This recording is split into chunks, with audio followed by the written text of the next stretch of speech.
ನಾನೇ ನಿಮ್ಗೆ ಡಿಕ್ಕಿ ಹೊಡಿಬೇಕಂತ ಏನು ಹೊಡಿಲಿಲ್ಲ. ಅವು ಪಾಲಿಸ್ ಪರಿಚಯ ಹಾಕ್ಯಾರ, ಜೋಲಿಗೆ ಹೊಡಿದಷ್ಟೇ. ನೀವ್ಯಾಕೆ ಸಾರಿ ಕೇಳ್ತೀರಾ?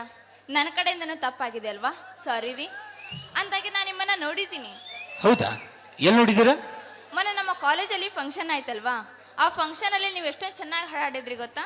ಹೌದು, ಅವತ್ತು ನಿಮ್ಮ ಕಾಲೇಜಿನ ಗ್ಯಾದರಿಂಗ್ ಕಾರ್ಯಕ್ರಮದಲ್ಲಿ ಹಾಡು ಹಾಡಿದ್ದು ನಾನೇ. ಆ ಹಾಡು ನಿಮ್ಗೆ ಇಷ್ಟವಾಯ್ತಾ? ಹಾ, ಆ ಹಾಡು ನನಗೆ ತುಂಬಾನೇ ಇಷ್ಟ ಆಯ್ತು. ಆ ಹಾಡು ಕೇಳಿದಾಗಿಂದ ನಿಮಗೊಂದು ವಿಷಯ ಕೇಳಬೇಕು ಅಂತ ಇಷ್ಟಪಟ್ಟಿದ್ದೀನಿ. ನೀವು ಒಪ್ಕೊಂಡ್ರೆ? ನೋಡೋಕೆ ಶ್ರೀಮಂತರ ಹುಡುಗಿರ್ ತರ ಕಾಣ್ತೀರಾ. ನಿಮ್ಮಂತ ಶ್ರೀಮಂತರ ಹುಡುಗಿ ಹೇಳೋ ಮಾತನ್ನ ನಮ್ಮಂತರ ಬಡವರು ಕೇಳದೆ ಹೋದ್ರೆ ಈ ಬಡ ಜೀವ ಬದುಕತ್ತೇನ್ರಿ ಭೂಮಿ ಮೇಲೆ? ನಾನು ನಿಮ್ಮನ್ನ ನೋಡ್ದಾಗಿಂದ ಈ ನಿಮ್ಮ ರೂಪಕ್ಕೆ, ಈ ನಿಮ್ಮ ಕಣ್ಣೋಟಕ್ಕೆ ನಾನು ಮನ್ಸೊತ್ಬಿಟ್ಟಿದ್ದೀನಿ. ಅಂದಾಗೆ ನಿಮ್ದು ಯಾವ ಊರು? ನಿಮ್ಮ ಹೆಸರೇನು? ಏನ್ ಮೇಡಮ್, ತಮಾಷೆ ಮಾಡ್ತಾ ಇದ್ದೀರಾ? ಈ ಬಡವನ ಕಂಡು ಅಪಹಾಸ್ಯ ಮಾಡ್ತಾ ಇದ್ದೀರಾ? ನೋಡಿ, ಈ ಶಿಲ್ಪ ಇದುವರೆಗೂ ಯಾರನ್ನು ಕಣ್ಣೆತ್ತಿ ನೋಡಿಲ್ಲ, ನೋಡೋದಿಲ್ಲ. ನಾನು ಮನ್ಸಾರೆ ನಿಮ್ಮನ್ನ ಪ್ರೀತಿಸ್ತಾ ಇದ್ದೀನಿ. ಯಾರಾದ್ರೂ ನಿಮ್ ಪ್ರೀತಿ? ನಮ್ಮಂತ ಬಡ ಹುಡುಗರ ನೋಡಿದ ತಕ್ಷಣ ಪ್ರಪೋಸ್ ಮಾಡೋದು, ಮನಸ್ಸಲ್ಲಿ ಆಸೆ ಹುಡ್ಸೋದು, ಕನಸಿನ ಗೋಪುರ ಕಟ್ಸೋದು, ಕೊನೆಗೊಂದಿನ ನಿನಗೆ ನನಕ್ಕಿಂತ ಒಳ್ಳೆ ಹುಡುಗಿ ಸಿಗುತ್ತಾಳಂತ ಸೆಂಟಿಮೆಂಟ್ ಡೈಲಾಗ್ ಹೊಡೆದು ಮತ್ತೊಬ್ಬನ ಜೊತೆ ಮದುವೆ ಆಗೋದು. ಇದೇ ಅಲ್ವಾ ನಿಮ್ ಪ್ರೀತಿ?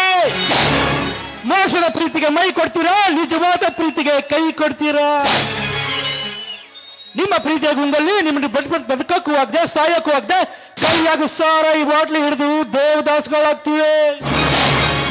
ಓಲ್ಡ್ ಮಂಕ್ ಕುಡಿದು ಅಭಿಷೇಕ ಮಲ್ಕೊಂಡಿರ್ತೀವಿ. ನೀವು ನಿಮ್ಮ ಗಂಡನ್ ಕರ್ಕೊಂಡು ನಮ್ಮ ಊರಿಗೆ ಬರ್ತೀರಾ. ಆಗ ನಮ್ಮನ್ನ ನೋಡಿ ನಿಮ್ಮ ಗಂಡ ಕೇಳ್ತಾನ, ಲೇ ಯಾರೇ ಇವನು ಕುಡುಕ ಅಂತ. ಆವಾಗ ನೀವೇನ್ ಹೇಳ್ತೀರಿ ಗೊತ್ತಾ? ರೀ ಇವ ಕುಡುಕ ಅಲ್ಲ ಕಣ್ರಿ, ಇವನೇ ನೋಡ್ರಿ ನಮ್ಮೂರಲ್ಲಿ ನಿಯತ್ತಾಗಿ ಭಿಕ್ಷೆ ಬೇಡುವ ಭಿಕ್ಷುಕ ಅಂತ ಹೇಳ್ತೀರಾ. ಕಾರಣ ಕಟ್ಟಿಕೊಂಡ ಗಂಡನಿಗೆ ಗೌರವತಿಯಾಗಿ ಕಾಣ್ಬೇಕಲ್ಲ. ಯಾರೋ ಒಬ್ಳು ಮಾಡಿರ್ಬೋದು, ಹಾಗಂತ ಎಲ್ಲ ಹುಡುಗರು ಇರೋದಿಲ್ಲ. ಏನು ಸಮಯ ಸಂದರ್ಭ ಮಾಡಕ್ ಹಚ್ಚಿರುತ್ತವ್ರನ್ನ. ನಾನು ಮನ್ಸಾರೆ ನಿಮ್ಮನ್ನ ಪ್ರೀತಿಸ್ತಾ ಇದ್ದೀನಿ. ಮದ್ವೆ ಅಂತಾದ್ರೆ ಅದು ನಿಮ್ಮನ್ನ ಮಾತ್ರ. ಈ ಬಡವನ ಜೊತೆ ಮದುವೆ, ಈ ಬಡವನ ಜೊತೆ ಜೀವನ.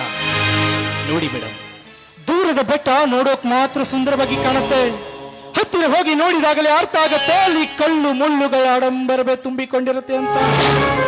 ಈ ಪ್ರೀತಿನೂ ಕೂಡ ಹಾಗೆ ಮೇಡಮ್, ಮೊದಲು ಸುಂದರವಾಗಿ ಕಾಣುತ್ತೆ, ಆದ್ರೆ ಹೋಗ್ತಾ ಹೋಗ್ತಾ ಗೊತ್ತಾಗತ್ತೆ ಅಲ್ಲಿ ಕಣ್ಣೀರಿನ ಕಡಲೆ ತುಂಬಿದೆ ಎಂದು. ಆ ಕಣ್ಣೀರಿನ ಕಡಲಿನಲ್ಲಿ ಬಿದ್ದು ಒದ್ದಾಡೋ ಆಸೆ ನನಗಿಲ್ಲ. ಯಾಕಂದ್ರೆ ನಮ್ಮ ಅಣ್ಣ ಒಬ್ಬ ಬಡ ರೈತ. ನನ್ನನ್ನು MBBS ಓದಿಸಿ ಡಾಕ್ಟರ್ ಮಾಡಬೇಕು ಅಂತ ಕನಸು ಕಾಣ್ತಾ ಇದ್ದಾನೆ. ಅವನ ಆಸೆ ಕನಸುಗಳಿಗೆ ಮಣ್ಣೆರಚಿ ನಿಮ್ಮನ್ನು ಇಷ್ಟಪಡೋಕ್ಕಾಗಲ್ಲ. ಗುಡ್ ಬಾಯ್.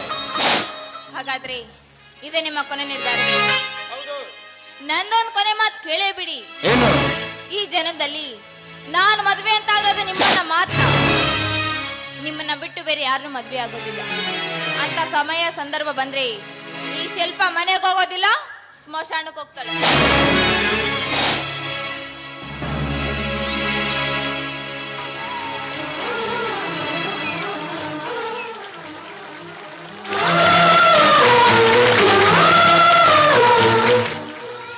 ಇಂಥ ಚಾನ್ಸ್ ಸಿಕ್ಕರೆ ಯಾರು ಬಿಡ್ತಾನೆ?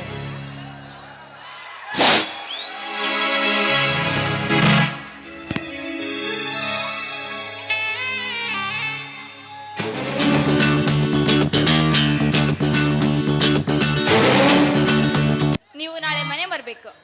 ನಿಮ್ಮ ಮನೆಗೆ? ಹಾ. ಯಾಕೆ? ಅದು ನಾಳೆ ನೀವು ಮನೆಗೆ ಬಂದು. ನಿಮ್ಮ ಮನೆಗೆ ಬಂದು ಏನು ಬಾಂಡೆ ತೊಳಿಬೇಕಾ? ಅಯ್ಯೋ ಅಲ್ಲ ರೀ. ಮತ್ತೇನ್ ಮಾಡ್ಬೇಕ್ರಿ? ನೀವು ನಮ್ಮ ಮನೆಗೆ ಬಂದು. ಏನ್ ನಿಮ್ಮ ಅರ್ಬಿ ತೊಳಿಬೇಕಾ? ಅಯ್ಯೋ ಅದಲ್ಲ ಮಾರಾಯ. ಮತ್ತೇನ್ ಮಾರಾಯ? ನೀವು ನಮ್ಮ ಮನೆಗೆ ಬಂದು ಒಂದ್ ಕಪ್ ಕಾಫಿ ಕುಡ್ಕೊಂಡು ಹೋಗ್ಬೇಕು. ಕಾಫಿ ಕುಡಿಯೋಕ್ಕೂ ಇಷ್ಟು ನೊಳ್ತಾ ಇದ್ದೀರ?